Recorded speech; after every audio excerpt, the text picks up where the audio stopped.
कत्तलीसाठी नेल्या जात असलेल्या 48 गोवंशांना जीवनदान देण्यात आलं असून 20 लाखाचा मुद्देमाल जप्त करण्यात आलेला आहे. 22 जानेवारी रोजी सायंकाळी 7:30 वाजताच्या दरम्यान बाबुळगाव पोलीस हद्दीतून गोवंश अवैधरित्या कत्तलीसाठी घेऊन जात असल्याबाबतची गोपनीय माहिती पोलिसांना मिळाली. या माहितीच्या आधारे पोलिसांनी बाबुळगाव तालुक्यातील गवंडी येथून नांदुराकडे जात असलेल्या गोवंश तस्करांची गाडी तपासली असता त्यात 48 गोवंशांना जीवनदान देण्यात आले आहे. गोपनीय माहिती आधारे पोलीस सदर रोडवर जाऊन तपासणी केली असता आरोपींना मालकांबाबत विचारले असता आरोपींनी याबाबत पोलिसांना उडवाउडवीची उत्तरे दिली व जनावरे कत्तलीकरिता नेत असल्याचे सांगितले.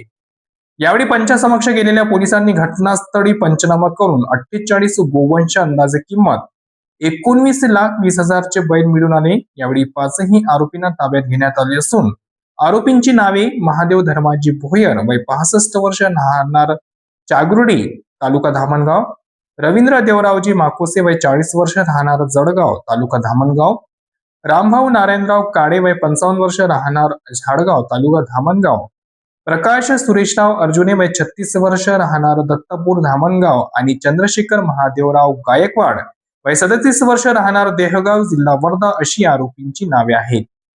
यावेळी आरोपींविरुद्ध प्राण्यांचा छेड प्रतिबंध अधिनियम कलम 11(1) AFH BNS सह कायदा महाराष्ट्र प्राणी संरक्षण अधिनियम 1976 ची कलम 5A आणि 5AB व विविध कलमान्वये गुन्हा दाखल करण्यात आला आहे व जनावरांची चारा आणि पाण्याची व्यवस्था करण्याकरिता सुरक्षिततेच्या दृष्टीने सिद्धेश्वर गोसेवा सुकडी बागवाडी येथे जनावरांना ठेवण्यात आलेले आहे.